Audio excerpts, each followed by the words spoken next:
প্রেক্ষাপটে কোন সময় সূরা কাউসার নাজিল হয়েছে আমি কি একটু বলবো? আমার ভাইয়েরা গভীর মনোযোগ দিয়ে শুনবেন। বিশ্বনবীর প্রিয় সাহাবী হযরতে আনাস রাদিয়াল্লাহু তাআলা বলেন, আমরা বিশ্বনবীর চারপাশে বসা, আমি তাকায় দেখি নবীজির মনটা ভীষণ খারাপ, মুখটা মলিন, চোখের কোনা দিয়া অশ্রু ঝরতেছে। কিছুটা সময় অতিবাহিত হয়ে যাওয়ার পরে তাকায় দেখি আমার নবীজি মুস্কি মুস্কি হাসতেছেন। বলেন আল্লাহু আকবার। আমার ভাইয়েরা হযরতে আনাস দেখে বলেন, নবী গো, এই মাত্র দেখলাম আপনার মনটা খারাপ, মুখটা মলিন, চোখের কোনা দিয়ে অশ্রু ঝরতেছে, আবার কেন হাসেন? আমার নবী কেন হাসেন, কেন কাঁদেন, এর পেছনে রহস্য আছে না নাই? নবীজির কান্না করার কারণ হলো নবীজির কলিজার টুকরা ছেলে সন্তানগুলো জন্মগ্রহণ করে আর এক এক ছেলে সন্তানগুলো মারা যায়। ইব্রাহিম মারা যায়, আবুল কাসেম মারা যায়, তাহের মারা যায়। সন্তানগুলো জন্ম নিয়ে যদি একে একে মারা যায়, বাবা হিসাবে নবীর মনেও কষ্ট লাগে কি না? জোরে বলেন বাজান, লাগে কি না? ভালো করে বুঝবেন। ছেলেগুলো একে একে জন্মগ্রহণ করে মারা যায় আর নবীর কাছের চাচা নাম হলো আবু লাহাব ডেকে বলে, ভাতিজা, তোমার বংশে ভাতিজালন কেউ থাকলো না, তুমি একটা লেজ কাটা, তুমি একটা নির্বংশ। জোরে কন্যা মুজবিল্লাহ। একে তো সন্তান হারানোর ব্যথা, আবার আপন মানুষদের সমালোচনা, নবীর মনের কষ্ট কমে না বাড়ে? আপনারাই বলেন, আল্লাহ না করুক আপনার আমার সন্তান যদি মারা যায়, কাছের আত্মীয় স্বজনদের উচিত বিপদের দিনে সান্ত্বনার বাণী শোনানো। বাবা সবর করো, ধৈর্য ধারণ করো, আল্লাহ সন্তান দিয়েছে, আল্লাহ নিয়েছে, মন খারাপ করো না। আল্লাহ যদি চায় বছর না ঘুরতে আবারও তোমাদের কোল আলোকিত করে আল্লাহ সন্তান দিতে পারে। কথা কন ঠিক কিনা? বিপদের দিনে কাছের মানুষদের উচিত সান্ত্বনার বাণী শোনানো। কিন্তু নবীর চাচা আবু লাহাব এতটাই খারাপ, চিন্তা করেন বাজান, আবু লাহাব কতটা খারাপ যে আল্লাহ তার নামে সূরা দিয়েছে। তার মানে আবু লাহাব আবু জেলের চাইতেও খারাপ। কথা কন না কেন? কথা কি বোঝেন না? নবীজির ছেলে মারা গেছেন আর কাছের চাচা হয়ে যায়, বলে, ভাতিজা, তুমি একটা লেজ কাটা, তুমি একটা নির্বংশ, তুমি একটা হাত খুঁড়ে। জোরে কর নাউজুবিল্লাহ। যদিও রসুলের চারটা কন্যা সন্তান জীবিত ছিল। কথা বলেন ঠিক কিনা? এই নানান কথাগুলো বলে সমালোচনা করতেছে। আমার ভাইয়েরা, এই দুনিয়ার জমিনে অনেক পয়গাম্বার এসেছেন, তাদের সন্তানকে আল্লাহ তাআলা জীবিত রেখেছিলেন, কিন্তু বিশ্ব নবীর একটা ছেলে সন্তানও কেন জীবিত থাকলো না? কেন তারা শিশুকালে বিদায় নিলেন?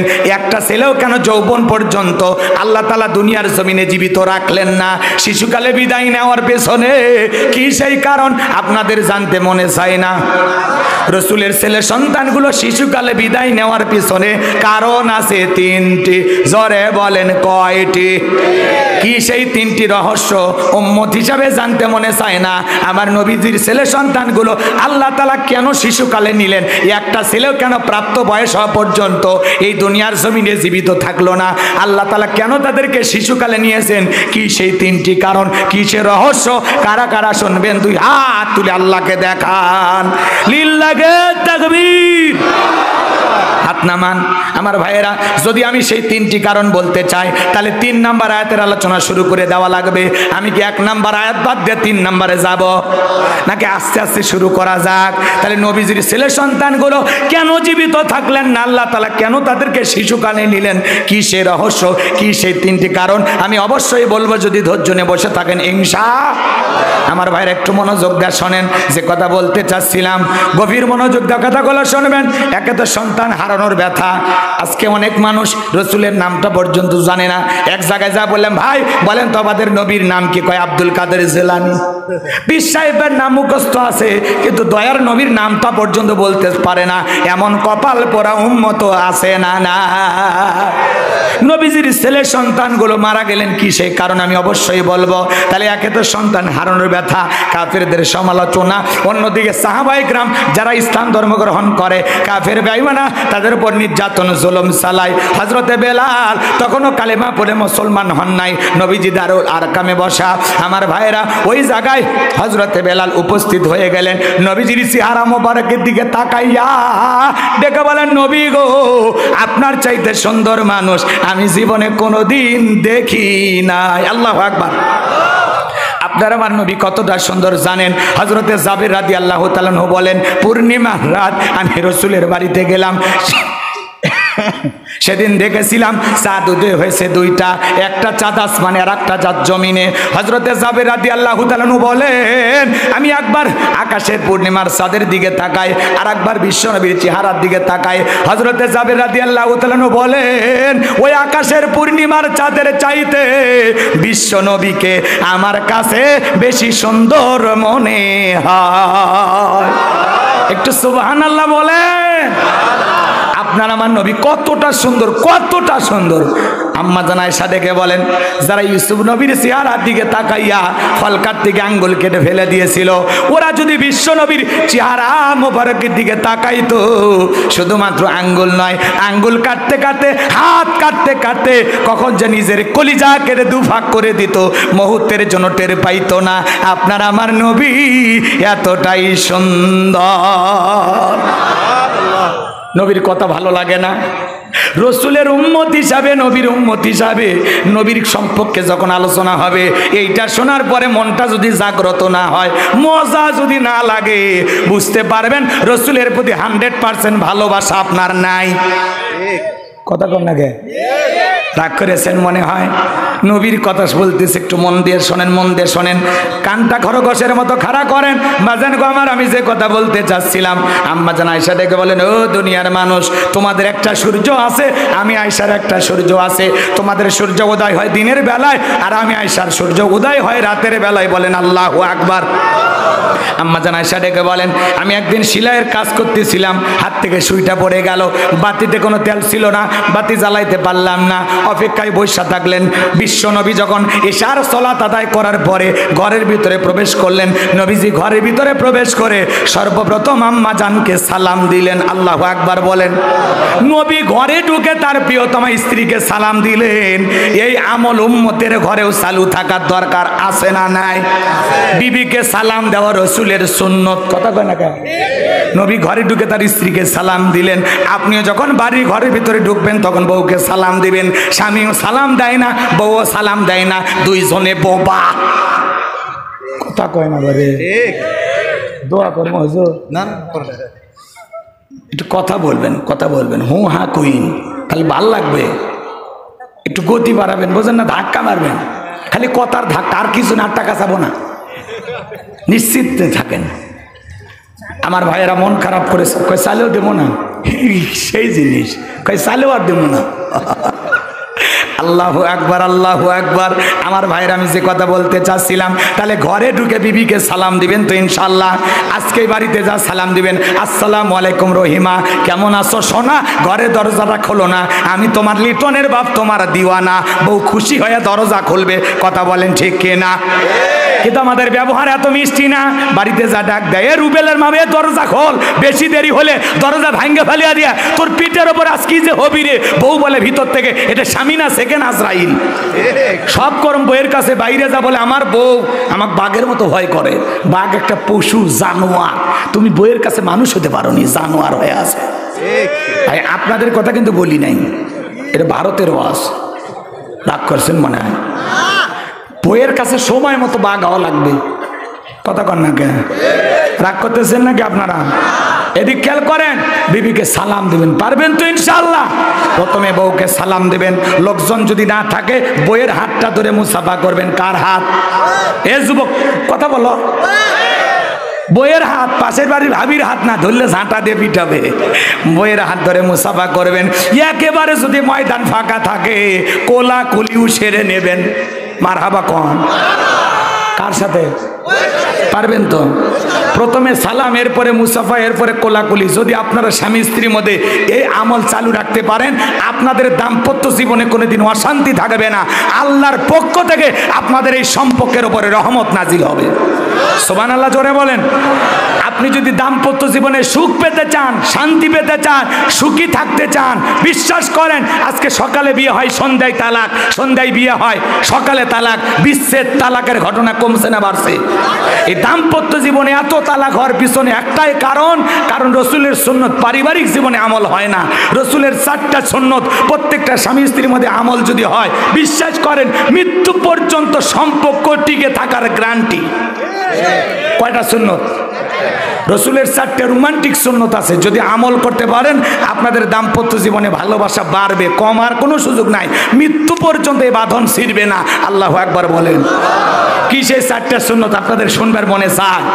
সংসারী জীবনে সুখ পেতে হলে এই 4টে সুন্নত কারা কারা আমল করবেন? 2 হাত তুলে দেখান তো দেখি। লিল্লাহে তাকবীর।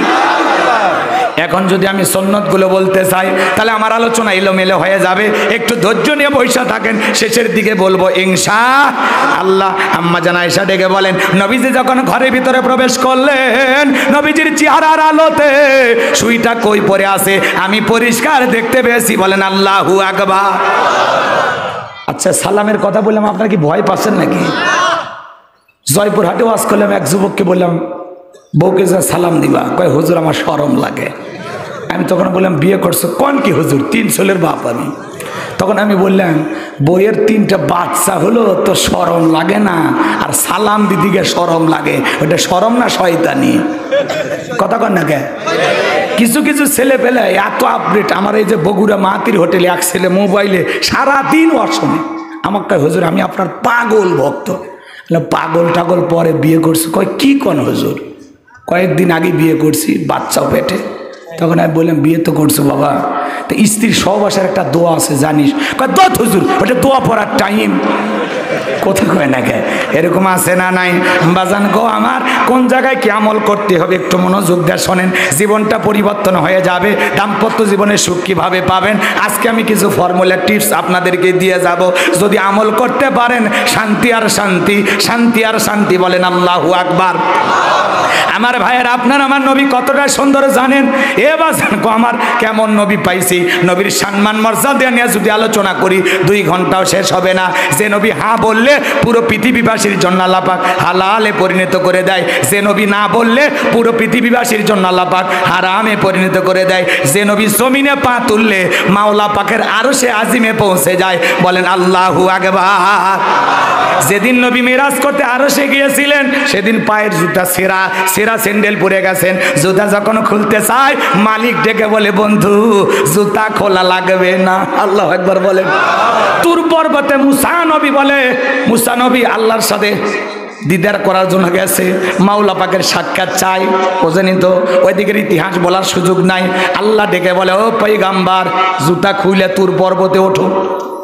আর আল্লাহর পয়গাম্বার আল্লাহর আরশে চলে গেছে, পায়ে স্যান্ডেল সেরা। নবী একটু খুলতে চায়, আমার আল্লাহ ডেকে বলে বন্ধু, বন্ধুর বাড়িতে বন্ধু আসছে, পায়ের জুতা খোলা লাগবে না। বলেন আল্লাহু আকবার। আপনার জুতার ধুলায় আমি মালিকের আরশ ধন্য হয়ে গেল। বলেন আল্লাহু আকবার। একটা বন্ধু আর একটা বন্ধুকে কতটা ভালোবাসতে পারে কল্পনা করা যায়? ইব্রাহিম খলিলুল্লাহ, খলিলুল্লাহ সেই বন্ধু যে বন্ধু তার বন্ধুর জন্য সব করতে পারে। আল্লাহু আকবার বলেন। এই জন্য ইব্রাহিম খলিলুল্লাহকে আল্লাহ যত পরীক্ষা দিয়েছেন 100% প্রত্যেকটা পরীক্ষায় সফলতা পেয়েছেন। বলেন আল্লাহু আকবার। আল্লাহর জন্য ইব্রাহিম খলিলুল্লাহ সব করতে রাজি। আর হাবিবুল্লাহ সেই বন্ধুকে বলা হয় যেই বন্ধুর জন্য আর এক বন্ধু সব করতে রাজি। এই জন্য রসুলকে বলা হয় হাবিবুল্লাহ। আমার রসুলের জন্য আমার আল্লাহ সব করতে রাজি। আল্লাহু আকবার বলবেন না? আমার ভাইরা ভালো করে বুঝবেন, গভীর মনোযোগ দিয়ে কথাগুলো শুনবেন। যে কথা বলতে চাচ্ছিলাম, নবীর সম্মান মর্যাদা কত। যে নবী আসমানের চাঁদের দিকে ইশারা করলে চাঁদ 2 টুকরো হয়ে যায়। আল্লাহু আকবার বলেন। জমিনে পথ চললে আসমানের মেঘ এসে ছায়া প্রদান করত। যেই নবীর চেহারার ওপরে মশা মাছি পড়া হারাম। আল্লাহু আকবার বলেন। যে ছাগলের স্তনে দুধ নাই, রসুলের হাতটা লাগায় দিলে দুধে পরিপূর্ণ হয়ে যেত। যে খাবারটা 2-3 জন মানুষ খাইলে ফুরিয়ে যাবে, ওই খাবারে যখন নবীজির হাতটা লেগে যায় শত শত মানুষ খাবার খেয়েও যেমন খাবার তেমনি থাকে। রসুল আকরাম সাল্লাল্লাহু আলাইহি সাল্লাম যখন ঘেমে যেতেন, আম্মা জানেরা রসুলের চেহারার দিকে তাকাইলে মুক্তর দানার মতো ঘামগুলো চিকচিক চিকচিক করত। ওই ঘামগুলো এরকম জড়াইয়া শিশির ভিতরে জমা করে রাখতেন। বিশেষ দিনে রসুলের দেহের ঘামগুলো সুগন্ধি হিসাবে ব্যবহার করা হতো। যেই নবীর চেহারার দিকে তাকাইলে যার পেটে ক্ষুধা থাকে ক্ষুধা চলে যাইতো। সুবহানাল্লাহ বলবেন না? সেই নবীর কাছে হযরত বেলাল, কথা মনে আছে না নাই? বেলাল ডেকে বলে, নবী গো, আপনি কালেমার দাওয়াত দেন, ইসলামের প্রচার প্রসার করেন, আমার একটু কালেমা পড়ে মুসলমান বানায় দেন। বিশ্ব নবী হযরত বেলালকে পড়ায় দিলেন, লা ইলাহা ইল্লাল্লাহু মুহাম্মাদুর রাসূলুল্লাহ সাল্লাল্লাহু আলাইহি ওয়াসাল্লাম। হযরতে বেলাল কালেমা পড়ে মুসলমান হয়ে গেল। আমার নবী ডেকে বলে, বেলাল রে, ইসলামের অবস্থা এখন ভালো না, কালেমা পড়েছো, আপাতত প্রকাশ করা যাবে না। আপনারাই বলেন তো, ইসলামের অবস্থা কি সব সময় ভালো থাকে? আজও তাম পৃথিবীর দিকে তাকায় দেখেন, ওই জালেমদের টার্গেট ইসলাম আর মুসলমান। কথা কয় না মানে কোন কথা শেষে একটু ঝাঁকি দেওয়া লাগবে, বুঝে একটু ঠিক পুরুষের মতো করবেন। আসলে তাম পৃথিবীর জালেমেরা ঐক্যবদ্ধ হয়েছে ইসলাম আর মুসলমানকে বিদায় করার জন্য। কথা বলে ঠিক কিনা? ইসরায়েলি ইহুদি জালেমেরা নেতানিয়াহুর নেতৃত্বে ৭৭ বছর ধরে এই মুসলমানদের উপর বর্বর নির্যাতন জুলুম চালানো হচ্ছে। এখন নেতৃত্ব দিচ্ছে নেতানিয়াহু, টাকো মাতা, সাথে কোনো মাল নাই। কথা কন না কেন? এরা মুসলমানদের দিক খেয়াল করেন, ফিলিস্তিনি মুসলমানদের শিশু থেকে বৃদ্ধ পর্যন্ত হাসপাতাল, মসজিদ, কোনো কিছুর উপরে হামলা করা বাদ রাখে নাই। এরা এই ইহুদিরা এত বর্বর জাতি, এদের অন্তরে কোনো মায়া দয়া নাই। কথা কন না কে আমার ভাইয়েরা? কিন্তু মনে রাখবেন, জালেমদের জুলুম যত বাড়বে, মুসলমানদের বিজয় তত নিকটে। যে সমস্ত জালেমেরা মুসলমানের রক্ত দিয়ে হাত রাঙাইছে, আজ হোক কাল হোক, ওই জালেমদের জীবনের পরিণতি ভালো হবে না। নমরুদ ফিরাউনের চাইতে কঠিন পরিণতি ওদের অপেক্ষা করতেছে। কথা কন ঠিক কিনা? যারাই মুসলমানের ইসলামের বিরুদ্ধে ইসলামকে থামানোর ষড়যন্ত্র করেছে, ইসলামকে থামাইতে এসেছে যারা, আল্লাহ তাদের জীবনকে থামিয়ে দিয়েছেন। এজন্য ইসলাম আর মুসলমানের বিরুদ্ধে ষড়যন্ত্র করলে ওই জালেমেরা জমিনে টিকে থাকবে না। আজ হোক কাল হোক, জালেমদের শেষ পরিণতি পরাজয়, ইসলাম আলাদের শেষ পরিণতি হলো বিজয়। শেষ বিজয়ের হাসি আমরাই হাসবো, বিজয়ের মালা একদিন আমরাই গলে পরবো ইনশাআল্লাহ। তাম পৃথিবী মুসলমানরা শাসন করবে, আর তার সংবিধান হবে আল্লাহর কোরআন। আল্লাহু আকবার। আমার ভাইরা একটু গভীর মনোযোগ দিয়ে শোনেন। হযরতে বেলাল ডেকে বলে, নবী, আমার জীবনের কোনো দাম নাই। আমার বনি বোমাইকে বলেছিলাম উর্দুম বা ছাগল পেশাব পায়খানা করে দেয়, এই ঘরে থাকতে আমার বড় কষ্ট হয়। আমার বনি ডেকে বলে, বেলাল রে, উর্দুম বা ছাগলের দাম আমার কাছে আছে, কিন্তু তোর মতো কালো হাফসি বেলালের দাম আমার কাছে নাই। জোরে কন্যা উজুবিল্লাহ। আমার নবীর কাছে ডেকে বলে, নবী, আপনি শুধু আমার জন্য দোয়া করেন, মৃত্যু পর্যন্ত যেন আল্লাহ তাআলা কালেমার পথে টিকে থাকার তৌফিক দান করেন। এই কথা বলে হযরতে বেলাল চলে গেলেন। পরের দিন সকালবেলা সূর্য উদয় হয়ে গেছে, হযরতে বেলাল দরজা খোলে না। অন্য অন্য চাকর বাকর যারা আছে, এরা নানিস না শুনে গেছে মায়ের বাড়িতে, যাই বলে, না থাকো, এখন পর্যন্ত বেলাল দরজা খোলে নাই। তাই নাকি? বলে, হ্যাঁ ঠিক আছে, যাও। এই কথা বলে বাজান গো আমার, ওমায় এক পা দুপা করে বেলালের দরজা সে ডাক দেয়, বেলাল দরজা খোলো। হযরতে বেলাল দরজা খোলে না, জোরে করে ধাক্কা মারছে। যখন দরজা খুইলা গেছে, এইবার উমাইয়া তাকিয়া দেখে যেই রাত্রিতে হযরতে বেলাল কালেমা পড়ে মুসলমান হয়েছে, ওই রাত্রিতে একটা উট্টুম বা ছাগলের কাছে কোনো পেশাব পায়খানা নাই। বলেন আল্লাহু আকবার। এবার উমাইয়া ডেকে বলে, এ চাকরের দল, বেলালের বিরুদ্ধে মিথ্যা অভিযোগ দাও। তোমরা যখন ঘুমাচ্ছিলে, বেলাল তখন ময়লা আবর্জনা পরিষ্কার করেছে, তাকায় দেখো না একটা উর্দুম বা ছাগলের কাছে কোনো পেশাব পায়খানা নাই। যাও যাও, নিজেদের কাজে যাও। এই কথা বলে ওদেরকে তাড়িয়ে দিয়া এক পা দুপা করে হযরতে বেলালের কাছে চলে গেলেন। হযরতে বেলাল দেয়ালে পিঠটা লাগাইয়া জিহ্বা নাড়ায়া জিকিরি করে কার? এইবার হযরত বেলালকে হালকা করে ধাক্কা মারছেন, যখন জবান দিয়ে কালেমার আওয়াজ বের হয়েছে, তখন বলেন আল্লাহু আকবার। এইবার কালেমার আওয়াজ শোনার পর ডেকে বলে, বেলাল রে, তোর জবান দিয়ে কি শুনলাম? তুমি কি কালেমা পড়ে মুসলমান হয়েছো? হযরতে বেলাল ডেকে বলে, মুসলমান হয় যারা মিথ্যা কথা বলতে পারে না তারা। ওয়াকুলু কাওলান সাদীদা। আল্লাহু আকবার। মুসলমানেরা হবে সত্যবাদী, মুসলমানেরা কখনো মিথ্যাবাদী হতে পারে না। হযরত বেলাল ডেকে বলে, গতকাল রাত্রিতে বিশ্বনবীর হাতে হাত রেখে আমি কালেমা পড়ে মুসলমান হয়েছি। এই কথা শোনার পর ডেকে বলে বেলাল উটদুম্বা ছাগলের মালিক তোরে বানায় দেব, থাকার জন্য ভালো ঘরের বাড়ির ব্যবস্থা করে দেব, এখনো সময় আছে।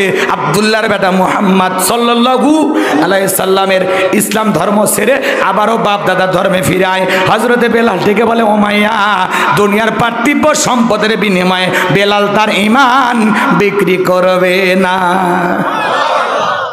এইবার উমাইয়া ডেকে বলে বেলাল আমার কথা না শুনলে বড় নেতা আবু জেহেলকে খবর দেব। হযরতে বেলাল ডেকে বলে কোন বড় নেতা ছোট নেতা কাউকে গোনার টাইম নাই, আমি দুনিয়ার আবু জেহেলকে ভয় করি না, আমি ভয় করি আমার আল্লাহকে। এইবার উমাইয়া এক ধরে চলে গেল আবু জেহেলের বাড়িতে, যাই বললেন নেতার সংবাদ খুব খারাপ, আমার বাড়ির কৃতদাস বেলাল কালেমা পড়ে মুসলমান হয়েছে। তাই নাকি? বলে হ্যাঁ ঠিক আছে বাড়িতে যাও আমি আসতেছি। আবু জেহেলের একটা বিশেষ বাহিনী ছিল যাদের কাজই হলো কালেমা পড়ে মুসলমান হয় যারা, এদের ওপর নির্যাতন জুলুমের স্টিম রোলার চালানো। কথা কয় না? আজও জালেমদের বিশেষ একটা বাহিনী আছে যাদের কাজই হলো টুপিওয়ালা দাড়িওয়ালা ইমানদার আল্লাহওয়ালাদেরকে কষ্ট দেওয়ার জন্য।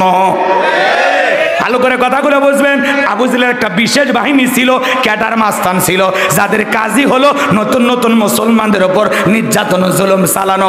আজও তামাম পৃথিবীতে জালেমদের একটা বিশেষ বাহিনী আছে যাদের কাজই হলো আল্লাহওয়ালাদেরকে কষ্ট দেওয়া, ইমানদার মুসলমানকে কষ্ট দেওয়া, আলেমদেরকে কষ্ট দেওয়া। কথা কোন ঠিক কিনা? ভালো করে কথাগুলো বোঝার চেষ্টা করবেন।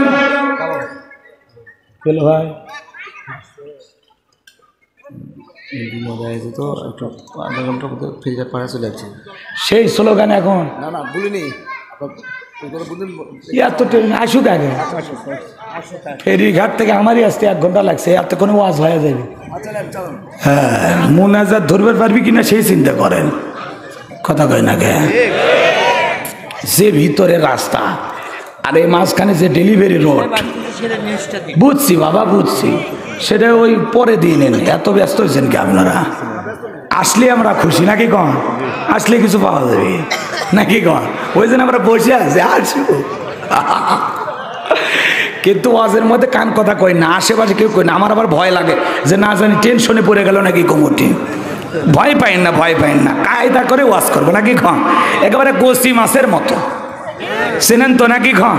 কাদায় থাকে কিন্তু গায়ে কাদা লাগে না, এমন কায়দায় মার দেওয়া লাগবে ধরি মাছ না সুই পানি। খালি বুঝবেন পরে কিন্তু চলবি। কথাকে বোঝেন না? ভাসুরের নাম জানি মুখে আনার দরকার নাই। কথা কয় না বা? রাগ করতেছেন মনে হয়। আমি গাইবান্ধার মানুষ, আমার ভাষা একটু কম বেশি হয়ে গেলে মন খারাপ যারা কইরেন না, ভাতিজা মনে করে মাফ করে দেবেন। চলেন সামনের দিকে যাই।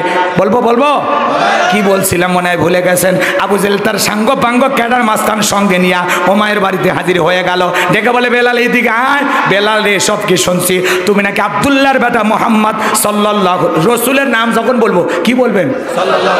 মুখ বন্ধ থাকে কে? খবরদার, আমি যদি 20 বার বলি 20 বার বলবেন, 100 বার বলি 100 বার বলবেন। দেখিস রসুলের প্রতি কেমন মহব্বত আপনাদের আছে। মুহাম্মাদুর রাসূলুল্লাহ, জবান জান বন্ধ থাকে না। ডেকে বলে আব্দুল্লাহর বেটা মুহাম্মদ সাল্লাল্লাহু আলাইহি সাল্লামের ইসলাম ধর্ম ত্যাগ করে আবারও বাপ দাদার ধর্মে ফিরে আসো। হযরতে বেলাল ডেকে বলে আবু জেহেল রে, আমার পক্ষে বিশ্ব নবীর কালেমা ছাড়া সম্ভব নয়, বলেন আল্লাহু আকবার। এইবার ডেকে বলে বেলাল রে, তুই উটদুম্বা ছাগলের মালিক বানায় দেব, থাকার জন্য ভালো কোয়ার্টারের ব্যবস্থা করে দেব, ব্যবসা যদি করতে চাও দিরহাম টাকা পয়সা যা লাগে সব তোমারে দেব। বিলাল তুমি যা চাও তোমাকে তাই দেওয়া হবে। এরপরেও নবীর কালেমার পথ ছেড়ে আবারও ফিরে আসো। হযরতে বেলাল ডেকে বলে আবু জেহেল রে, দুনিয়ার পার্থিব সম্পদের বিনিময়ে বিলাল তার ঈমান বিক্রি করতে পারে না। দুনিয়ার সব সম্পদ যদি দিতে চাও, দুনিয়ার সব সম্পদ ছাড়তে রাজি, নবীজির কালেমা ছাড়তে রাজি নাই, বলেন আল্লাহু আকবার। বিলালের মতো যারা খাঁটি ইমানদার এদেরকে টাকা দিয়া কেনা যায় না, কিন্তু মুনাফিক মার্কা মুসলমান যারা, এরা টাকার কাছে বিক্রি হয়। টাকা সেই দিকে ওদের ফতুয়া সেই দিকে, টাকা পাইলে বাতিলের পাঁচাটা গোলাম হয়।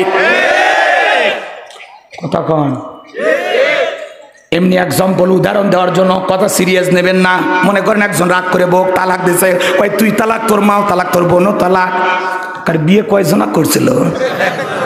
বউক তালাক দিতে শাশুড়িকে আর শালিকে আর অন্য 14 গোষ্ঠীকে মাথা গরম করে তালাক দেয়। আচ্ছা বলেন তো, মানুষ তো মাথা গরম করে তালাক দেয় নাকি কেউ নওগাঁ শহর থেকে 1 কেজি গরুর গোস্ত দই মিষ্টি নিয়ে আসে বউকে আরামাইসে খাওয়ায়া হাসতে হাসতে বলে তো তালাক দিলে? মাথা গরম হয়ে গেলে তো তালাক দেয়। আর মাথা গরম হলে ভালো করে বোঝেন, বউ তালাক দেওয়া লাগবে। তোর মাথা গরম হচ্ছে 2টা থাপ্পড় মার। মাথা গরম হচ্ছে 7 দিন কক্সবাজার একলাই থাক। তোর মাথা এতই গরম হচ্ছে 3 দিন না খায়া জঙ্গল থাক। তারপর মাথা ঠান্ডা আসলে ঠান্ডা হলে বাড়িতে আসি। তোর মাথা গরম হয়ে গেলে তালাক বের হয়, আর কিছু বের হয় না। তালাক দেওয়ার পরে মুফতি সাহেবের কাছে যা কান্দের হুজুর 2টা বাচ্চা হুজুর কান দিচ্ছে হুজুর, বউ তালাক দিছি হুজুর। কথা কয় না, মুফতি সাহেব কয় না বউক নেওয়ার কোনো সুযোগই নেই, এটা তালাক হয়ে গেছে। কথা কয় না, ভালো করে বোঝেন। এরপরে দেখবেন কিছু কিছু হুজুরের হাতে যখন 5,000 10,000 টাকা ঢুকে দেয়, হুজুর দেখেন একটা কিছু দেখেন, হুজুর যখন টাকার গন্ধ পাইছে তখন বলে আসলে এটা তো নেওয়ার সুযোগই নাই, যেহেতু মানুষ, আল্লাহ আমাদের মালিক, আমরা বান্দা, আমরা ভুল করি, ভুল ক্ষমা করে দেওয়ার মালিক আল্লাহ। এটা যেহেতু জীবনের প্রথমবার 2টা বাচ্চা আছে, সব দিক তাকায়া তওবা করে আর একটা সুযোগ আছে না নাই? টাকার গন্ধে অবৈধ বউটাকে বৈধ বলে ফতুয়া দেয়, আছে না না? তোমার টাকার কারণে ফতুয়া এদিক সেদিক হয়, আল্লাহর কাছে জবাব দিতে হবে। কথা কথা ঠিক কিনা? এর জন্য রাগ করে বউক তালাক দিন না ভাই, মাথাটা ঠান্ডা রাখেন। রাগকে কন্ট্রোল করাই তো পুরুষের আসল কাজ। রেগে গেলেন তো হেরে গেলেন। রাগ এই যে ঝড় এসে যেরকম কোনো না কোনো ক্ষতি করে, রাগও মানুষের জীবনে কোনো না কোনো ক্ষতি করে যায়। আপনার রাগ করে বউক তালাক দেওয়া লাগবে। তালাক মানে কি? একেবারে সীমা লঙ্ঘন করেছেন আপনি। ওটা একেবারে আপনি আপনার বিবিকে অপছন্দ করেন, এই জন্য তো তালাক দিয়েছেন। তো যেই জিনিস অপছন্দ করে তালাক দিয়েছেন সেটা আবার নেওয়ার ইচ্ছা আসে কে? কথা কয় না। আর যদি বউকে ভালোই বাসেন তাহলে মাথা ঠান্ডা হোক, এত মাথা গরম করেন কে? আর যাদের স্বামীর মাথা গরম, এই মা বোনদেরকে বলবো ফ্রিজে একটু বরফ রাখেন, বরফ। আর মাথা গরম হলে কবে তুমি একটু সতো তো আমি একটু বরফ দিই। কথা কয় না কে? যখন স্বামী বেশি গরম হবে হাসির কথা কবেন, কেলাকেলি করবেন। ওই রাগের ঠেলাক আপনার 2টা মারুক, দেখবেন এমনি রাগ ঠান্ডা হয়ে যাবে। ওই স্বামীও রাগ হয় আর আবার ডবল রাগ হয়। কি করবো কর, দে তালাক দে, দে দে তালাক দে, এখনই বাপের বাড়ি যাচ্ছে, দে দে তালাক দে। স্বামী কয়ে তালাক দিলেন কিন্তু, কয় দে দে, তখন রাগ করে দিয়ে দেয়। কেরে পাগলি, ওই সময় তোর মাথা গরম করলে হবে? তো ঠান্ডা করা লাগবে। কেমনে ঠান্ডা করবো? দরকার 1 বালতি পানি নিয়ে এসে গাওয়ার ঢেলে দে। কথা কয় না কেন?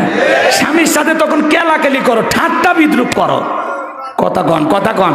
আর কেমনে বুঝাবো ভাই? এটা একটা কৌশল শিখে দিয়ে গেলাম নাকি কন? স্বামী রাগ করলে স্বামীর সাথে হাসি তামাশা করবেন। যতক্ষণ না রাগ কমছে ততক্ষণ খালি কেলাবেন ওর সাথে। কেলাকেলি করা বোঝেন তো? প্রয়োজনে কাতুকুতু দিবেন গাওয়া, পারবেন তো মা বোনেরা? হ্যাঁ। আর ওরা রাগ হয়ে গেলে বেশি রাগ করবেন না, রাগে কিন্তু সব শেষ হয়ে যাবে, পরে আর কাতুকুতু দেওয়ারও সুযোগ পাবেন না। কথা কি বুঝতে পারছেন? যাই হোক বাজান, এমনি অনেকে তুই একটু মজার কথা কইতো, অনেকে আবার কয় এটা হাসির বক্তা। হাসির বক্তা কোন, কমেডিয়ান কোন, যা খুশি তাই কোন, আপনার সমালোচনা যে দিক দিয়ে খুশি যাক, আমি আমার গতিতে যাব। একটু মানুষকে বুঝাইতে গেলে 2-1টা কথা বলা লাগে। কথা কোন ঠিক কি না? কিন্তু প্রত্যেকটা কথার মধ্যেও শিক্ষা আছে না নাই? চলেন সামনের দিকে যায়। কোন কথা বলছিলাম ভুলে গেছেন মনে হয়। বিলালের মতো যারা খাঁটি ইমানদার, এদেরকে টাকা দিয়ে কেনা যায় না, কিন্তু মুনাফিক মার্কা মুসলমানেরা টাকার কাছে বিক্রি হয়। কথা ক্লিয়ার তো? এবার চলেন সামনের দিকে যাই। আবু জাহেল ডেকে বলে, বেলাল রে, এত বড় লোভনীয় প্রস্তাব দিলাম, রাজি হইলি না। সোজা আঙ্গুলে ঘিউ না উঠলে আঙ্গুলে একটু বাঁকা করা লাগবে। এই কথা বলে বাজান গো আমার যুবকদেরকে লিয়ে দিল, চাবুক দিয়ে পিটাও। হযরতে বেলালকে চাবুক দিয়ে পিটানো শুরু হলো। আঘাত করতে করতে করতে বেলালের কালো চামড়াগুলো ফেটে রক্ত ঝরতেছে। আবু জাহেল ডেকে বলে, বেলাল এত জোরে চাবুক দিয়ে মারি তারপরে কি কালেমা ছাড়বি না? এরা যত জোরে চাবুক মারে বেলাল তত জোরে আল্লাহর জিকির করে। আবু জাহেল ডেকে বলে, বেলাল রে, চাবুকতে মারতে মারতে কালো চামড়াগুলো ফেটে রক্ত ঝরতেছে, তারপরে কি বিশ্ব নবীর কালেমা ছাড়বি না?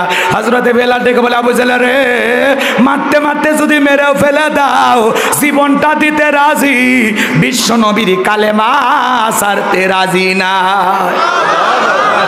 এবার আবু জেহেল ডেকে বলে পায়ে রশি লাগাও। হযরতে বেলালের পায়ে রশি লাগাইয়া আরবের উত্তপ্ত গরম বালিতে শেষরায় না ঘোরা গেল।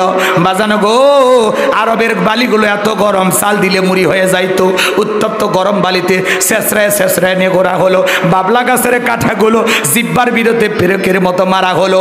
এত নির্যাতন জুলুম করার পরে বিকেল বেলা নিয়ে এসে বলে, বেলাল এত নির্যাতন জুলুম তোর উপরে করা হলো, তারপরে কি বিশ্বনবীর কালেমা ছাড়বে না? হযরতে বেলাল ডেকে বলে, আবু জেহেল রে, মারতে মারতে যদি মেরে ফেলে দাও, বেলালের নিঃশ্বাস থাকবে যতদিন, বেলাল ইসলামের পথে টিকে থাকবে ততদিন। বলেন আল্লাহু আকবার। এবার আবু জেহেল ডেকে বলে, সবাই মিলে একটা পাথর নিয়ে এসে যাও। যুবকের দলেরা যাও, একটা পাথর নিয়ে আসো। বিশাল বড় একটা পাথর কয়েকজন যুবক মিলে নিয়ে আসলেন। হযরতে বেলালের বুকের উপরে চাপায়া দিলেন। আবু জেহেল ভাবলো এই পাথরের চাপার আঘাতে বেলাল মারা যাবে। এই কথা ভেবে বাজান গো আমার কাফেররা চলে গেল। হযরতে বেলালের বুকের উপরে পাথর, এরপরে জিব্বানারা জিকির করে কার? আপনাকে তো জিকির করার জন্য কেউ পিটায় না, মারে না, এরপরে আমরা কপাল পরে আল্লাহর জিকির করি না। কথা কয় না কেন? জিকির করার জন্য আলাদা সময় লাগে না। জমিতে কাজ করতে করতে জিকির করা যায়, রিক্সা ভ্যান চালাতে চালাতে জিকির করা যায়, রাস্তাতে হেঁটে হেঁটে যেতে যেতে জিকির করা যায়, দোকানদারি করতে করতে জিকির করা যায়। জিকির করার জন্য বাজান গমার আলাদা সময় বের করা লাগবে না। যখন খুশি তখন জিকির করবো কার?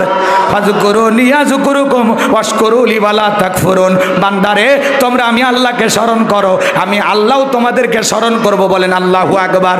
হাদিস শরীফের ভিতরে আসছে, বিশ্বনবী বলেছেন, যার জিহ্বাটা সব সময় আল্লাহর জিকিরে ভিজা থাকে, ওই জিহ্বাওয়ালা মানুষ কোনোদিন জাহান্নামের আগুনে জ্বলবে না। তাহলে সব সময় জবানে জিকির চালু রাখবো কার? আরো জোরে বলেন। ধ্যানে জ্ঞানে জবানে থাকবে কার নাম? আল্লাহ পাক আমাদের সবাইকে জিকিরকারী বান্দা হিসেবে কবুল করেন। জোরে বলেন আমিন। হযরতে বেলালের বুকের উপরে পাথর, এরপরে জিব্বানারা আল্লাহর জিকির করে, চোখের কোণার মধ্যে পানি। আল্লাহকে ডেকে বলেন, আল্লাহ বুকের উপরে পাথর থাকার কারণে তোমার মতো মালিকের জিকির করতে বড় কষ্টকর।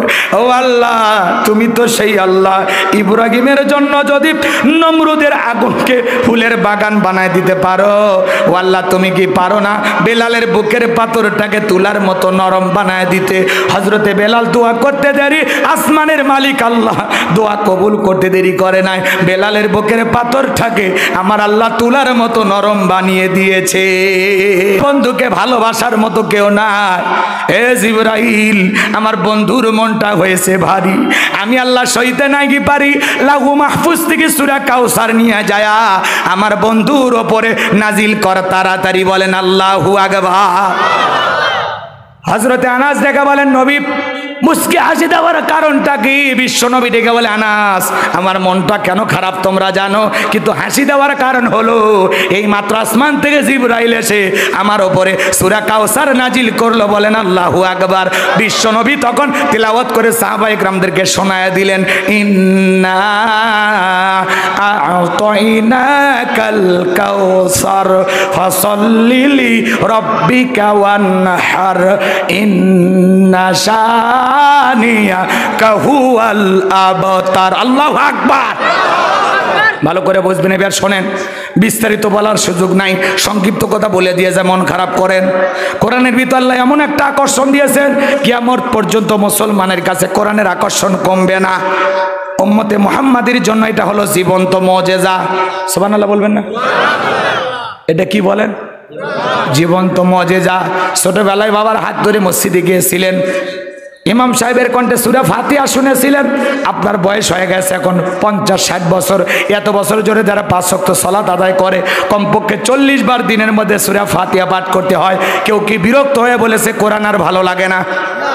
সূরা ফাতিহা পড়তে ভালো লাগে না কেউ বলেছে? বলে নাই। কোন ইমাম কি বলেছে 30 বছর সূরা ফাতিহা দিয়ে শুরু করলাম, কাল থেকে মাগরিবে সূরা ইখলাস দিয়ে শুরু করব? যদি শুরু করে ডাইরেক্ট কুল হুয়াল্লাহু আহাদ, আপনারা পিছন থেকে কি বলবেন? আল্লাহু আকবার। হুজুর আগে সূরা ফাতিহা পড়েন, এরপরে অন্য সূরা ধরেন। আর যে হুজুর সূরা ফাতিহা ছাড়া নামাজ পড়াইতে চায়, বিনা বেতনে চাকরি করলেও তার পেছনে নামাজ পড়ব না, কারণ সূরা ফাতিহা ছাড়া নামাজ তাহলে কোরআনের ভিতরে আল্লাহ এমন একটা আকর্ষণ দিয়েছেন, কিয়ামত পর্যন্ত আকর্ষণ কমবে না। সুবহানাল্লাহ বলেন। কোরআন যত শুনবেন তত ভালো লাগবে। একটা গান 2 দিন 4 দিন 5 দিন শোনার পরে মানুষকে বন্ধ কর, কিসের বাদাম ফাটেছে, চুপ কর, কথা কন। কই ও প্রিয়া তুমি কোথায়, কেন শয়তান তোমাকে খুঁজতেছে, নফল নামাজ পড়া জন্য নাকি কন। তো এগুলো আজে বাজে গান শোনা যাবে না। সূরা লোকমানের 6 নম্বর আয়াতে আল্লাহ তাআলা একটি শব্দের ভিতরে বলেছেন লাহওয়াল হাদিস। এই শব্দের দ্বারা গান বাজনা, গিটার, তবলা, হারমোনিয়াম, সারে গামা পা নি ধা পা গা সামা সব কিছু আল্লাহ হারাম করে দিয়েছে। কথা কয় না? গান বাজনা মুসলমানের জন্য জায়েজ না হারাম? মনে থাকবে তো ভাইরা আমার। এদিক সেদিক যাওয়ার কোনো সুযোগ নাই, লম্বা আলোচনা লম্বা করতে চাই না, সংক্ষিপ্ত করে বলে দিয়ে যায়। আমার আল্লাহ পাক জানিয়ে দিলেন ইন্না আ'তাইনাকাল কাউসার। আল্লাহু আকবার। আমার আল্লাহ বলেন নিশ্চয়ই আমি আল্লাহ পাক আপনাকে হাউজে কাউসার দান করেছি। ইন্না আ'তাইনাকাল কাউসার, অবশ্যই আমি আল্লাহ পাক আপনাকে হাউজে কাউসার দান করেছি। দুনিয়ার অন্য কোন নবী রাসূলকে আল্লাহ পাক হাউজে কাউসার গিফট করেন নাই, আপনার আমার নবীকে আল্লাহ পাক হাউজে কাউসার গিফট করেছেন, হাউজে কাউসার দান করেছেন। বলেন সুবহানাল্লাহ। এই হাউজে কাউসারের পানি মধুর চাইতে মিষ্টি, দুধের মতো সাদা, পানির চাইতে ক্লিয়ার। ওই কঠিন কিয়ামতের ময়দানে যেদিন বিচার দিবস কায়েম হয়ে যাবে, মানুষের জিহ্বা ঝুলে আসবে নাভি পর্যন্ত কুকুরের মতো। শোনেন শোনেন, একটু হৃদয় দিয়ে শোনেন, কানগুলো খরগোশের মতো খাড়া করেন। যেদিন সূর্য হাত মাথার উপরে চলে আসবে, মানুষের মগজ গুলো গলে টকবক করে গলে নাক মুখ কান দিয়ে বের হয়ে যাবে। যেদিন মা তার সন্তানের পরিচয় দেবে না, ভাই ভাইয়ের পরিচয় দিবে না, স্ত্রী স্বামীর পরিচয় দেবে না, ওই কঠিন কিয়ামতের ময়দানে বিচার দিবসের একদিন হবে 50,000 বছরের সমান। যেদিন আল্লাহর আরশের ছায়া ছাড়া আর কোনো ছায়া থাকবে না, আল্লাহর আরশের নিচে 7 শ্রেণীর মানুষ ছায়া পাবে। এটা কিয়ামতের ময়দানে আল্লাহর তৈরি করা ভিআইপি গ্যালারি। এখানে বসে আল্লাহর প্রিয় গোলামেরা আখিরাতের ফাইনাল খেলা উপভোগ করবে। এই খালি সাকিব তামিম নিয়ে বসে আছ, খেলা হবে তো আসল খেলা কিয়ামতের ময়দানে। এরা বিপিএল নিয়ে আইপিএল নিয়ে ব্যস্ত। হ্যাঁ, রাগ করছেন? ঠিক তো একটা কয়, ওই মনে একটাই যুবক। রাগ করছেন আপনারা? দুনিয়ার খেলা তো কিছুই না, খেলা হবে আখিরাতের ময়দানে। এজন্য বিপিএল আইপিএল নিয়ে ব্যস্ত হলে হবে না। তামিম সাকিব কি করলো দ্বন্দ্ব করে লাভ নাই, কথা কন। সাকিব তামিমকে পর্যন্ত ভুয়া ভুয়া বলে, আবার একদিন ভালো খেললে কয় বস, তামিম আমার বস, সাকিব আমার বন্ধু, তারপর ভুয়া বলিস কেন? কথা কয় না। একদিন ভালো খেললে বন্ধু, আর একদিন খারাপ খেলে কয় ভুয়া। সুযোগ পাইলে বাড়ির যায় কি মারে, ইট মারে, আছে না নাই? এই হলো যুবকদের আবেগ ভালোবাসা। হুজুর আপনার ওয়াজ খুব পছন্দ করি, সেলফি তোলে খুব খুশি, আর একদিন গলা ভেঙে গেলে কয় তো হুজুর কি যে করেন। এদের ভালোবাসা হলে ক্ষণিকের। মহিলাদের মতো আজকাল অবস্থা হয়ে গেছে যুবকদের মনের, কথা কয় না। খেয়ে মনটাকে শক্ত করো, পরে দেখতেছি তোমাদের জন্য স্পেশাল কিছু বলা যায় কিনা, সামনের দিকে যায়। কষ্ট হচ্ছে আপনাদের, ভালো করে বুঝবেন বাজান গো আমার। রাসূল আকরাম সাল্লাল্লাহু আলাইহি সাল্লাম হাউজের কাউসারে পিয়ালা নিয়ে দাঁড়িয়ে থাকবেন। শোনেন শোনেন, হযরত আবু বকর সিদ্দিক রাদিয়াল্লাহু তাআলা পিয়ালাগুলো ভরাইয়া দিবেন। শুনছিলেন? শোনেন শোনেন, আবু বকর সিদ্দিক কি করবেন? পিয়ালাগুলো ভরায় দেবেন, মাঝখানে দাঁড়িয়ে থাকবেন হযরত ওমর। হযরত ওমর আবু বকরের হাত থেকে নিয়ে বিশ্বনবীর হাতে দেবেন, আর নবীজি তার আদরের উম্মতদেরকে খুঁজে খুঁজে হাউজে কাউসারের পানি পান করায় দিবেন। এক পেয়ালা হাউজে কাউসারের পানি পান করলে জান্নাতে ঢোকা পর্যন্ত তার আর তৃষ্ণা লাগবে না। দলে দলে মানুষ হাউজে কাউসারের পানি পান করার জন্য রওনা করবে, হাজার হাজার মানুষ আসবে। কিছু মানুষের সামনে আল্লাহ তাআলা পর্দার আবরণ তৈরি করে দিবেন। আমার নবী ডেকে বলবেন, আল্লাহ সংখ্যায় আমি অনেকগুলো মানুষ দেখতে পারলাম, এবার কমে গেল, কারণটা কি? আমার আল্লাহ ডেকে বলে, বন্ধু পাইকারি দরে সবাইকে হাউজে কাউসারের পানি পান করাতে পারবেন না। কি দুনিয়ার জমিনে 2টা অপরাধ করেছিল যারা, হাউজে কাউসারের পানি পান করতে পারবে না তারা। কয়টা অপরাধ? কি সেই 2টি দুইটি অপরাধ আপনাদের জানতে মনে চায় না, ভালো করে বুঝবেন। বিশ্বনবী হাউজে কাউসারে পেয়ালা নিয়ে দাঁড়িয়ে থাকবেন, সেই পেয়ালার পানি পান করার ইচ্ছা কি আপনাদের আছে? কারা কারা পান করতে চান দুই হাত তুলে আল্লাহকে একবার দেখান। হায় রব্বুল আলামিন, এই নওগাঁর মুসলমানেরা রসুলের হাতে এক পেয়ালা হাউজে কাউসারে পানি পান করতে চায়। কিয়ামতের ময়দানে সেই সৌভাগ্য আমাদেরকে দান করুন। জোরে বলুন আমিন। আরেকটু জোরে বলেন আমিন।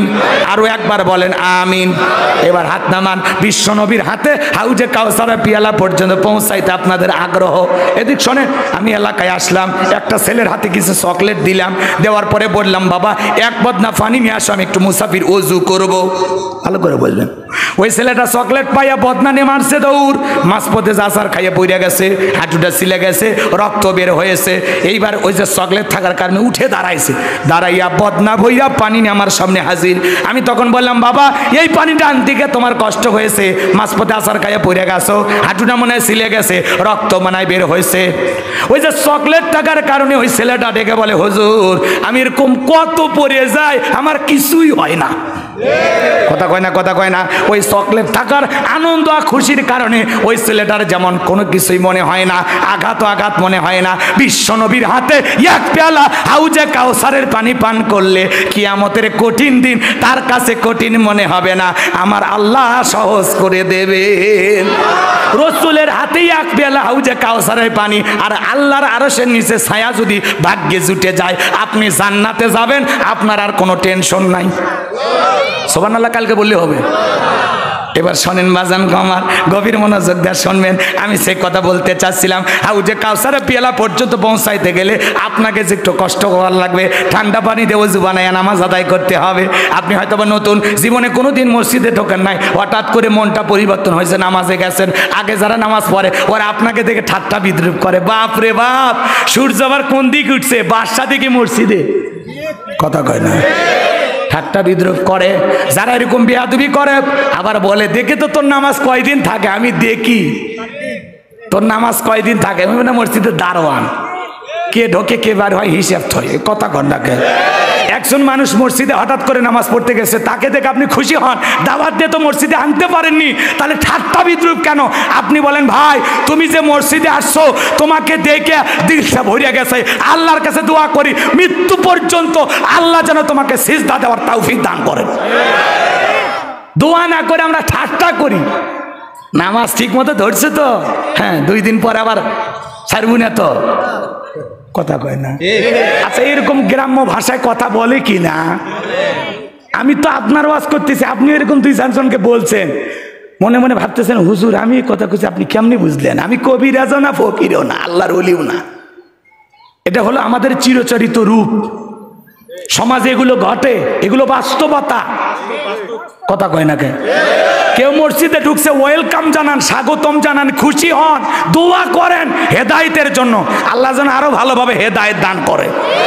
আর তা না করে আমরা সমালোচনা করি। কেউ দাড়ি রাখছে, বউ নিয়ে ঘুরতে গেছে, কয় ভাবি আসসালামু আলাইকুম, সাথে চাচার খবর কি? ছেলেটা বাড়িতে এসে মনটা খারাপ, বউ আবার রাগ করে, তোমার সাথে বাইরে যাব না। কেন? কয় আমার ডাকে ভাবি, তোমার ডাকে চাচা। যে বউ রসুলের সুন্নত দাড়ি পছন্দ করে না, ওকে আপনারা 100% ভালোবাসা দিতে পারবে? কথা বলেন না কেন আপনারা? এজন্য ভাইয়ের আমার সমালোচনা হাজারো হবে, তারপরে আপনাকে আপনার গন্তব্যে পৌঁছানো লাগবে, বসে থাকার কোনো সুযোগ নাই। এইবার চলেন, হাউজে কাউসারের পানি পান করতে গেলে কাজ করতে হবে 2টা আঙ্গুল তুলে বলেন তো কাজ করতে হবে কয়টি? আরো জোরে, জোর হলো না? হাত নামান বাজান গো আমার। এইবার আল্লাহ তাআলা সেটা 2 নম্বর আয়াতে জানায় দিলেন, ফাসল্লিলি রব্বিকা ওয়ানহার। বলেন বলেন, ফাসল্লিলি রব্বিকা ওয়ানহার, ফাসল্লিলি রব্বিকা ওয়ানহার। 1 নাম্বার হলো ফাসল্লিলি রব্বিকা, রবের উদ্দেশ্যে সালাত আদায় করা। নামাজ হবে একমাত্র কার জন্য? উলিন্না সালাতি ওয়া নুসুকি ওয়া মাহইয়ায়া ওয়া মামাতি লিল্লাহি রাব্বিল আলামিন। নবীজি আপনি বলুন, আমার নামাজ, আমার কুরবানি, আমার জীবন, আমার মরণ লিল্লাহি রাব্বিল আলামিন, আসমান জমিনের প্রতিপালকের জন্য। তাহলে মুমিন জীবনের সব ইবাদত হবে একমাত্র আল্লাহ তাআলাকে রাজি খুশি করার জন্য। আমার জীবন, আমার মরণ, আমার বন্দেগি কবুল করো ইয়া ইলাহি, আমার জিন্দেগি, আমার জীবন, আমার মরণ, আমার বন্দেগি। মারহাবা বলেন। তাহলে ফসল্লি লিরব্বিকা, রবের উদ্দেশ্যে সালাত, নামাজ হবে একমাত্র কার জন্য? আচ্ছা, নামাজের ওয়াজ শুনে উঠিচ্ছেন কে?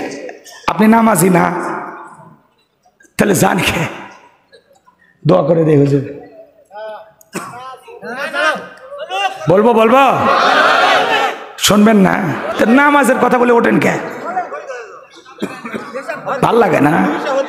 মুমিন জীবনের সবচাইতে গুরুত্বপূর্ণ ইবাদতের নাম হলো সালাত। পেশাব পায়খানা 10 মিনিট আটকে রাখেন, খুবই জরুরি।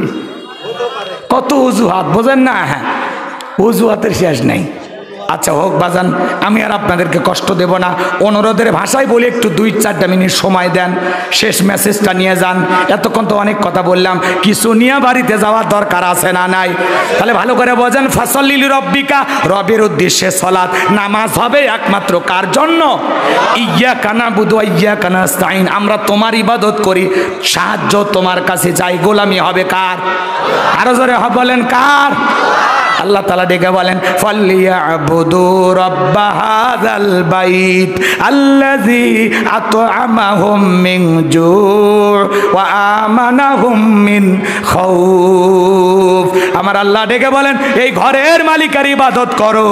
ইবাদত যদি ইবাদতের মতো করতে পারো, বান্দা নামাজ যদি নামাজের মতো হয়, আমি আল্লাহ তাআলা 2টা জিনিস তোমাদেরকে দেব। 1 নাম্বার, নামাজের কোনো টেনশন না। এদিক খেয়াল করেন, যে বান্দা নামাজের মতো নামাজ আদায় করবে, 5 ওয়াক্ত সালাতে মসজিদ দিকে মাথা নত করবে, আমার আল্লাহ ডেকে বলে, বান্দা 1 নাম্বার, তোমার রিজেকের টেনশন করা লাগবে না, আমি আল্লাহ রিজেকের ব্যবস্থা করব। রিজেক নিয়েই মানুষের যত পেরেশানি। বলেন তো, রিজেক দেওয়ার মালিক কে?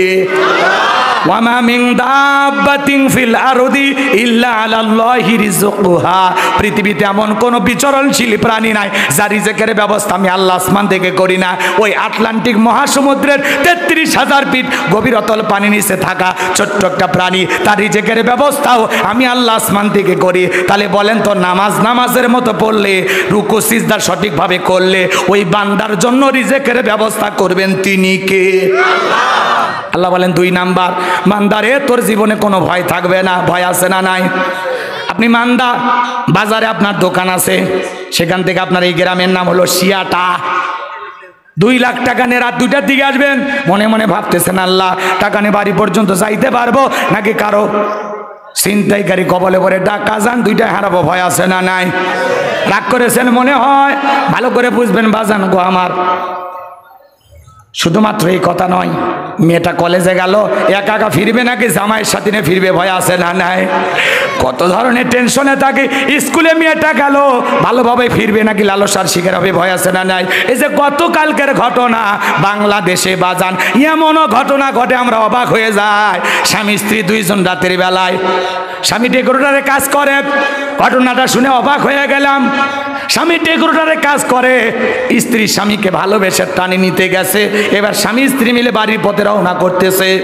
পাশে একটা আত্মীয়ের বাড়িতে যাবে ভেবে এক জায়গায় যাচ্ছে, পথের মধ্যে কিছু ছেলেরা ওই স্বামী স্ত্রীর পথকে আটকায় দিয়েছে। জিজ্ঞাসা করে, এটা কে? বলে আমার বউ। ওই মেয়েকে জিজ্ঞাসা করে, এটা কে? বলে আমার স্বামী। এরপরে তারা নানান ধরনের গালিগালাজ দিতে লাগলো, কথা বলতে লাগলো। পরিশেষে স্বামীর অস্ত্র মুখে স্বামীকে ঠেকাইছে, আর মেয়েটাকে পাশে ভুট্টার খেতে নিয়ে যায় গণধর্ষণ করেছে। মেয়েটা ছিল গর্ভবতী। স্বামীকে অস্ত্র মুখে জিম্মি করে গর্ভবতী নারীকে গণধর্ষণ করলো, যার ফলে মেয়েটার বাচ্চাটা পর্যন্ত নষ্ট হয়ে গেল।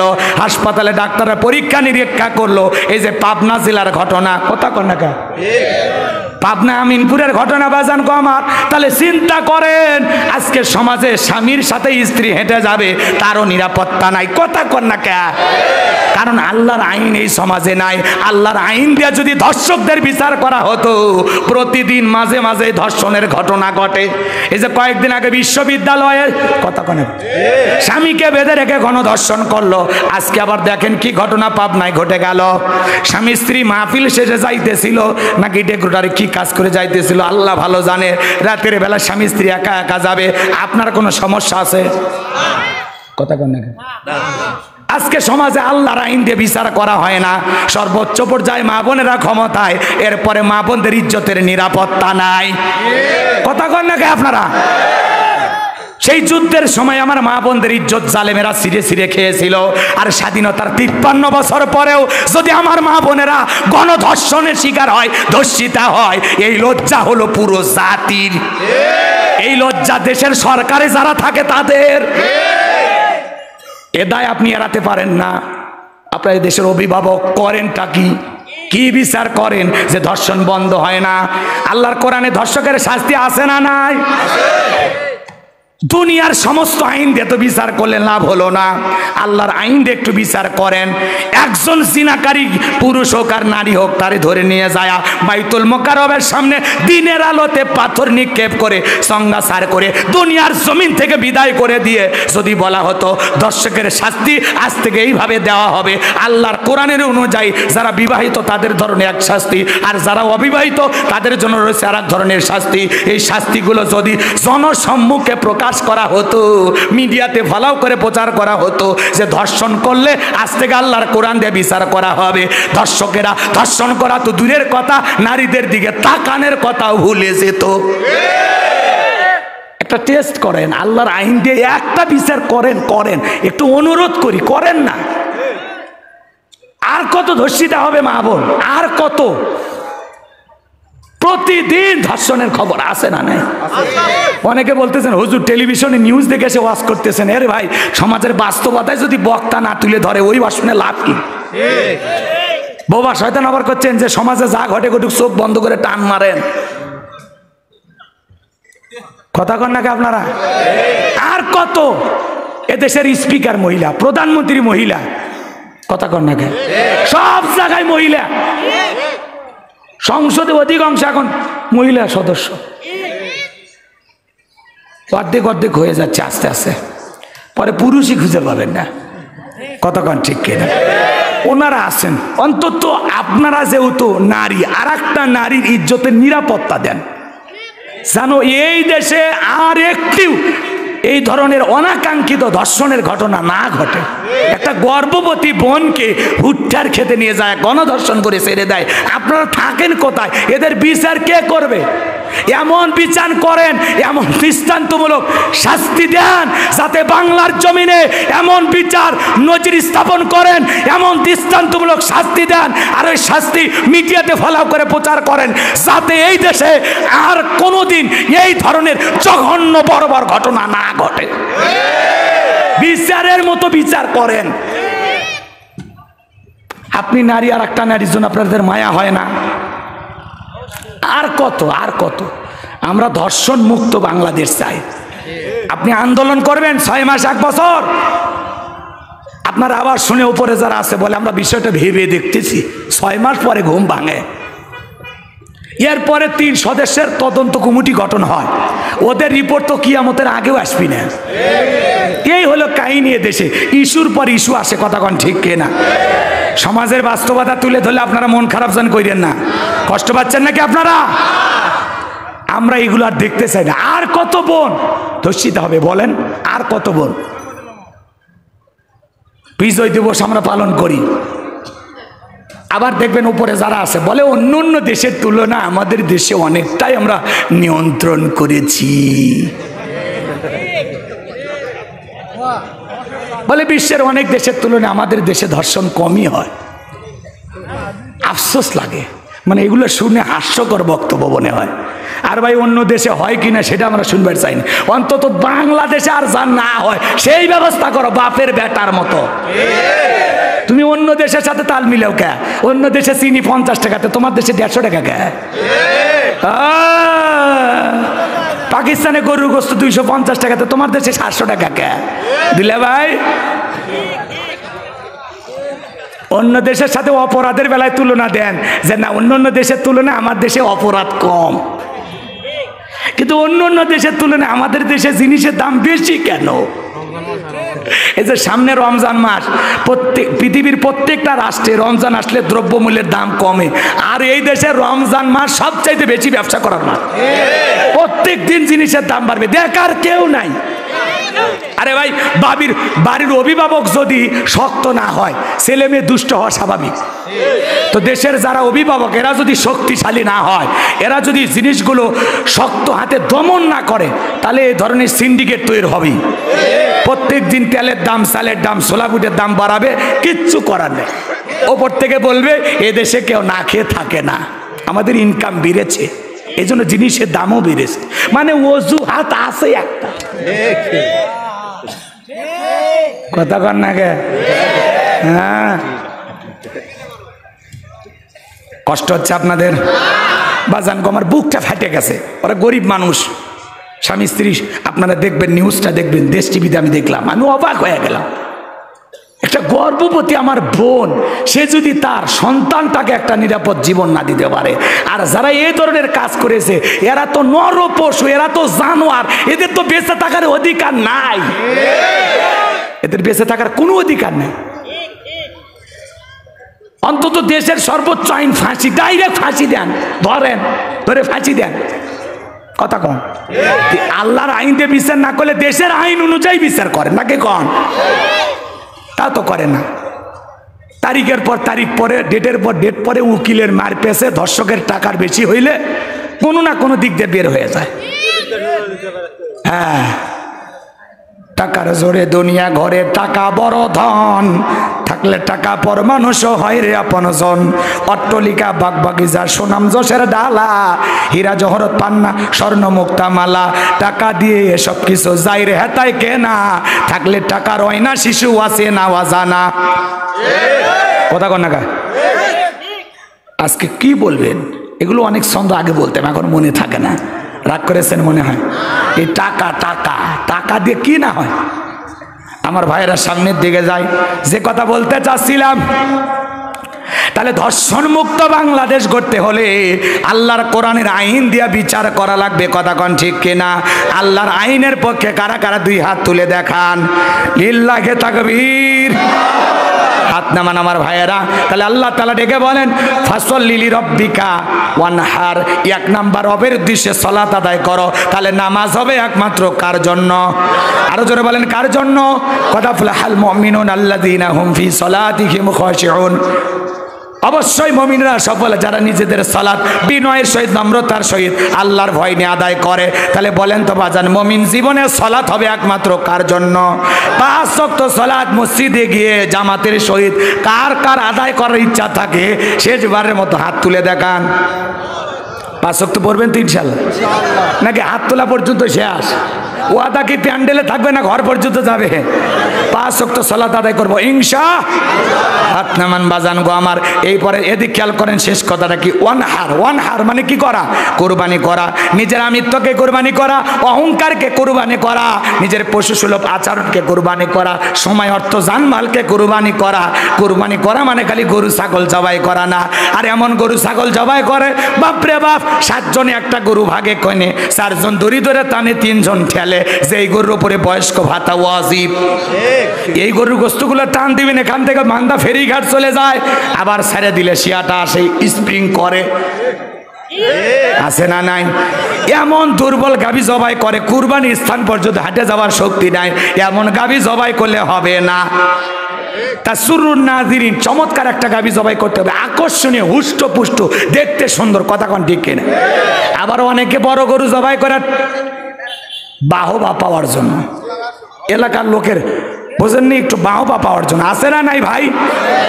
5 লাখ টাকাতে গরু কেনে, এলাকায় রাস্তার মধ্যে বাঁধে রাখে। মানুষ কয় কার কুরবানি? কয় তালুকদারের। কয় ঠকেন নাই, জিতছেন। কয় লাখ? কয় 5 লাখ।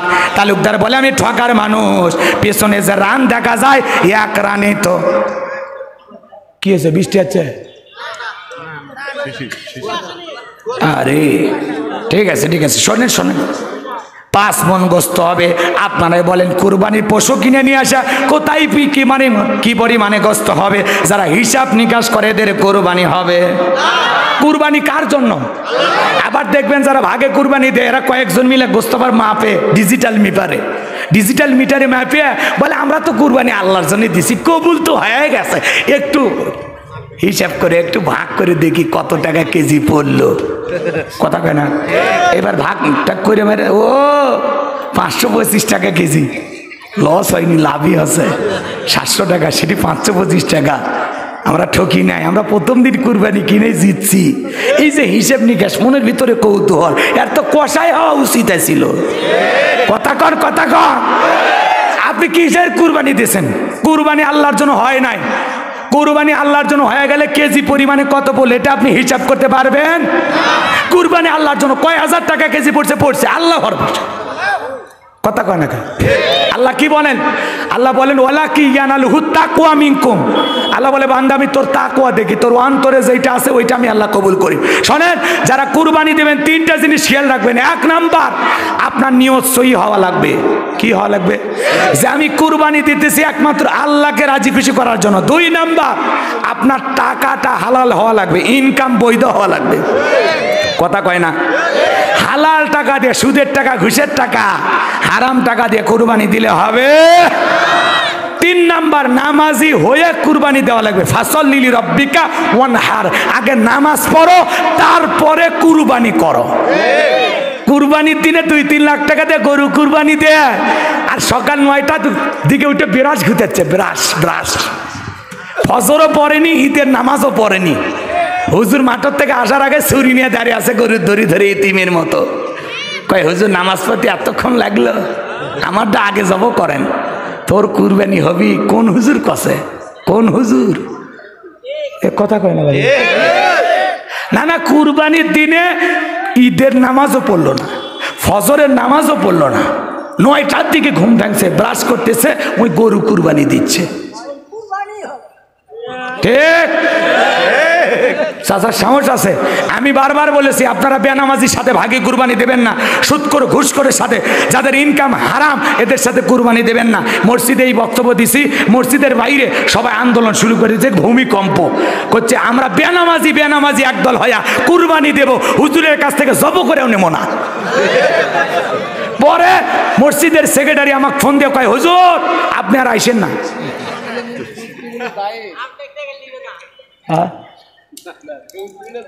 সুদ জায়েজ, কে কসক ধরেন তো আপনি আসেন, জায়েজ না। চাপাবাজি দিয়ে ইসলামের হারাম জিনিসকে আপনি হালাল বলতে পারবেন না। আপনার চাপাবাজিতে ইসলাম চলে না, ইসলামের গতিতে চলে, ইসলামের নির্দিষ্ট দলিল আছে। কথা কন ঠিক কি না? হ্যাঁ, আল্লাহ সুদকে হারাম করেছে আর আপনি বলেন হালাল নাকি? ওয়াহাল্লাল্লাহুল বাইয়া ওয়া হাররামা রিবা, আল্লাহ ব্যবসাকে হালাল করেছেন, সুদকে করে দিয়েছেন হারাম। কথা বলে ঠিক কি না? আল্লাহ দান সদকার বৃদ্ধিকে বৃদ্ধি করেন, আর এই সুদের বৃদ্ধিকে আল্লাহ ধ্বংস করবেন। আপনি কি মনে করেছেন? সুদ খায় বাহবা পাচ্ছেন। যাই হোক, এত কথা বলবো না। অনেক আবার বলে ছেলে মেয়ের জন্য কুরবানি না দিলে মানুষের গোস্তের দিকে তাকায় থাকবে, নতুন মেয়ের বিয়ে দিলাম, জামাই বাড়িতে গোস্ত না পাঠাইলে কেমনটা দেখায়, এই জন্য কুরবানি না। ভাই, কুরবানি হবে একমাত্র কার জন্য? গোস্ত খাওয়ার নিয়ত পরে, কুরবানি জবাই করে তো আপনিই খাবেন নাকি? বিকেলবেলা ফেরেশতারা বস্তা নিয়ে এসে বলে এই নওগাঁর মানুষ গোস্ত বস্তায় তোলো, আসমানে নিয়ে যা ভুনা করে খাবো? আপনি তো খাবেন ভাই, আপনি খাবেন, প্রতিবেশীকে দিয়ে খাবেন। কুরবানি মানে ত্যাগ করা, উৎসর্গ করা, স্যাক্রিফাইস করা, বিলিয়ে দেওয়া, বন্টন করা, নিজে না খাইয়া অন্যের মুখে হাসি ফুটানোর জন্য। আপনি তো ধনী, কালকে কিনে খেতে পারবেন, উনি গরিব, খাইতে পারে না, অন্তত কুরবানির একদিন ও গোস্ত খাক, আপনি চান না? একে ফ্রিজ বুক করে আর বউকে বলে 6 মাস যান বাজার না করা লাগে। কি অবস্থা! আল্লাহ আমাদের সঠিক বুঝ দান করুন, জোরে বলেন আমিন। তাহলে কুরবানি দেবো কার জন্য? নামাজ পড়বো কার জন্য? আমল করবো তো ইনশাআল্লাহ। এইবার শেষ আয়াত, ইন্না শানিয়া কাহুয়াল আবতার, বলেন আল্লাহু আকবার। আমার আল্লাহ ডেকে বলে, নবী গো, যারা আপনাকে লেজ কাটে নির্বংশ বলে, ও নবী আপনি মন খারাপ করবেন না, নবী গো মনের মধ্যে কষ্ট নেবেন না। যারা আপনাকে লেজ কাটা নির্বংশ বলে, আমি আল্লাহ ওই আবুল আবুদ বা সাইবা ওদেরকে নির্বংশ করে ছাড়বো। নবী গো আপনার ছেলে সন্তানগুলো শিশুকালে নিয়েছে, আপনি মন খারাপ করবেন না। আপনার কোটি কোটি রুহানি সন্তানকে আমি আল্লাহ জমিনে পাঠাবো, যারা আপনার জন্য জীবনটা দিতে রাজি, বলেন আল্লাহু আকবার। আমরা রসুলের রুহানি সন্তান। পৃথিবীতে 200 কোটি মুসলমান, আমরা সবাই রসুলের কি সন্তান? আরো জোরে বলতে লজ্জা হয় না, এটা গর্বের কথা। আমরা রসুলের সবাই রুহানির সন্তান। এই যে ফ্রান্সের লোকেরা রসুলকে নিয়ে গালিগালাজ দিল, কার্টুন প্রদর্শন করলো, নাকটা বেঁকা করিয়া দিয়া মুখে কয়েকটা দাড়ি দিয়া বলেনি মোহাম্মদ, জোরে কন্যা উজবিল্লাহ।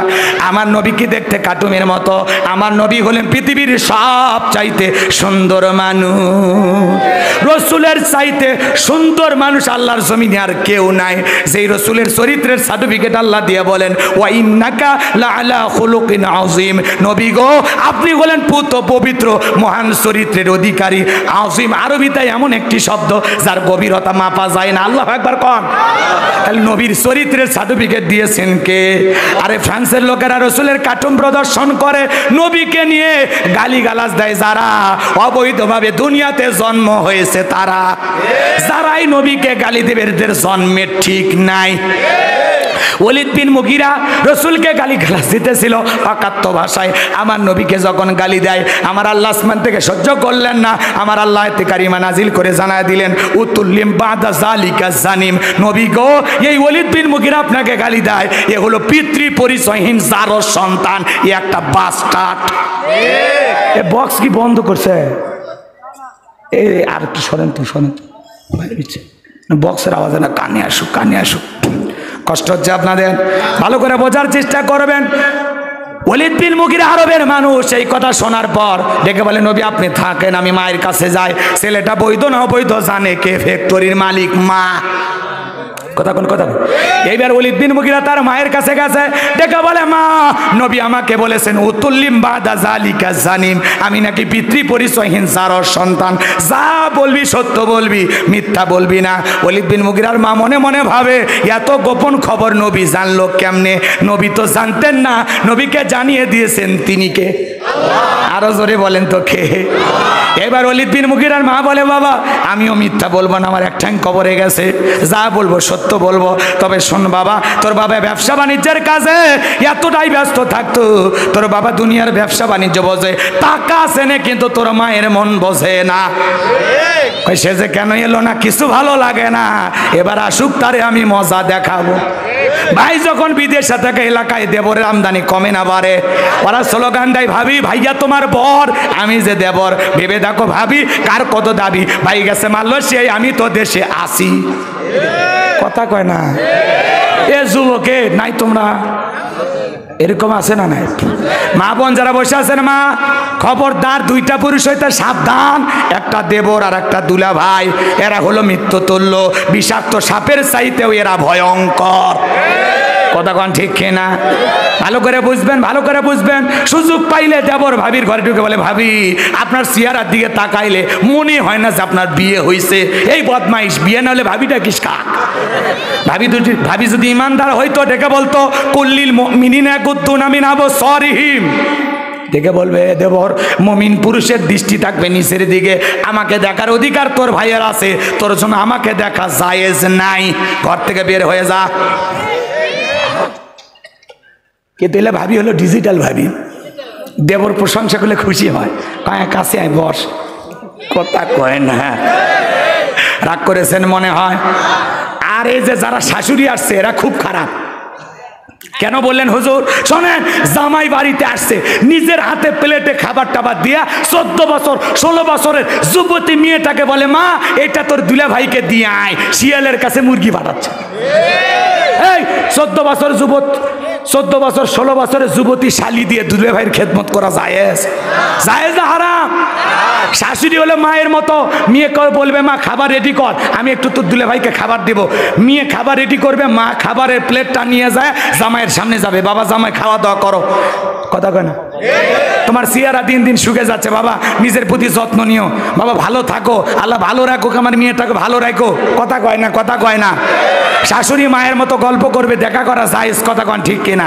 কিন্তু দুলে ভাইয়ের সামনে শালি যাওয়া। আজকে সমাজে ফ্রি ফ্রি কইরা এই যে ব্রাহ্মণবাড়িয়া জেলায় বিজয়নগর থানায় আজকে তুল কালাম প্রেমকে নিয়ে সংঘর্ষ, মারামারি, দুইটা গ্রামের বিরোধ চলে আসতেছে বহুদিন ধইরা। সিনেমার গল্পকেও হার মানিয়েছে। এইবার এই গ্রামের যার সাথে বিরোধ এই গ্রামের ছেলে, আর ওই গ্রামে যার সাথে বিরোধ ওই গ্রামের মেয়ে, দুইজন মিলে প্রেম করে পালিয়ে গেছে। এই প্রেমকে কেন্দ্র করে দুই গ্রামের মধ্যে সংঘর্ষ, মহামারী, যুদ্ধ, মনে হয় রণক্ষেত্র। মাঝে মাঝে ব্রাহ্মণবাড়িয়া জেলায় সংঘর্ষ লেগেই থাকে। এই জেলা খুব মারামারি হয়, খুব, মানে একটু কিছু হয়ে গেলে মানুষ ল্যাটিনে বের হয়, বুঝছেন? এর রক্ত খুব গরম। প্রেম করছে এই গ্রামের যুবক, ওই গ্রামের যুবতী, প্রেম করে দুই গ্রামের দুইজন প্রেম করে ভেগে গেছে। আর এটাকে কেন্দ্র করে এই গ্রামের মানুষ এই গ্রামের মানুষ, দুই গ্রামে লাগছে ঝগড়া। এমন মারামারি পুলিশ যা কন্ট্রোল করতেছে। কথা কয় না কেন? রাগ করেছেন মনে হয়? আজকে এগুলো প্রেমকে নিয়ে পর্যন্ত সংঘর্ষ, মারামারি। আল্লাহ যেন এই দেশকে হেদায়, এদেশের মানুষকে হেদায়েত দান করেন। জোরে কোন আমিন, আরো জোরে বলেন আমিন। এই যুবক যুবতী নষ্ট হয়ে গেল এই অবৈধ প্রেম ভালোবাসার কারণে। আর সবচাইতে আমরা অভিভাবকেরা বড় অন্যায় করেছি, সন্তানদের হাতে মোবাইল তুলে দিয়া। এই মোবাইলের কারণে প্রত্যেকটা সন্তান আজকে নষ্ট হয়ে যাচ্ছে। সারা রাত ইমো মেসেঞ্জারে বান্ধবীর সাথে সেটিং করে। কথা কয় না? কথা কয় না? হ্যালো জান, খাইছো, ঘুমাচ্ছো, কি কালারে থ্রি পিস পরেছো? মেয়েটা দেখে বলে 21-এর বই মেলার থেকে একটা বই নিয়ে আসছি, উপন্যাস তোমাকে চাই। ছেলে বলে আমার বাড়িতে একটা উপন্যাস আছে, মিলন হবে কতদিনে তোর মরণের পরে। আজকে প্রেমকে নিয়ে ব্রাহ্মণবাড়িয়ায় সংঘর্ষ। কথা কন নাকি আপনারা? তাহলে সমাজে এগুলো চলতেছে কি না? এগুলো বলতে গেলে দোষ। আজকে মোবাইলের কারণে ছেলে মেয়েগুলো সারা রাত মোবাইল ঘাটাঘাটি কইরা ইউটিউব, ইন্টারনেটে, ইমো মেসেঞ্জারে বান্ধবীর সাথে কথা বইলা ফজরের আজান হয় যখন, ওই হাইব্রিড যুবক ঘুমাইতে চাই, তখন ঘুম ভাঙ্গে নামাজের সময়। ঘুম ভাঙে? ফজরের আজান হলে ওই সময় যায় ঘুমাইতে। এই যুবক, এই ঘুম ভাঙলে সকাল, না ভাঙলে পরকাল। কথা কন ঠিক কিনা? মোবাইল আসিল কি দোলা লাগিল, পড়াশোনায় মন বসে না। বলবো বলবো? এ যুবক বলবো? তাকবীর দাও, লিল্লাহ তাকবীর। মোবাইল আসিল কি দোলা লাগিল, পড়াশোনায় মন বসে না। পেটে ভাত নাহি যাক, পরনে কাপড় নাহি থাক, পেটে ভাত নাহি যাক, পরনে কাপড় নাহি থাক, মোবাইল সারা দিন চলে না। কথা কেন? মোবাইল আসিল কি দোলা লাগিল, পড়াশোনায় মন বসে না। রাত 12টার পরে নার্গি যখন ফোন করে, দুশোকে ঘুমার আসে না। রাত 12টার পরে বন্ধু যখন ফোন করে, দু চোখে ঘুমার আসে না। রাত জাগিয়া ফোনে সেট করিয়া, রাত জাগিয়া ফোনে সেট করিয়া, ফজরের নামাজে ঘুম ভাঙ্গে না। মোবাইল আসিল কি দোলা লাগিল, পড়াশোনায় মন বসে না। মোবাইলের ঠেলা, প্রেম প্রীতির মেলা, এখন আর পার্কে যাওয়া লাগে। যুবকেরা মুখস্থ নাকি? মোবাইলের ঠেলা, প্রেম প্রীতির জ্বালা, এখন আর পার্কে যাওয়া লাগে না। কথা কয় না কে? বিছানায় বসিয়া কানে ফোন লাগাইয়া, বিছানায় বসিয়া কানে ফোন লাগাইয়া, কয় মোরে সোনা বন্ধু হইল না। মোবাইল আসিল কি দোলা লাগিল, পড়াশোনায় অমন বসে না। পেটে ভাত নাহি যাক, পরনে কাপড় নাহি থাক, পেটে ভাত নাহি যাক, পরনে কাপড় নাহি থাক, মোবাইল সারা দিন চলে না। কথা কি বুঝছেন নাকি রাগ করছেন? লিল্লাহ তাকবীর। গানের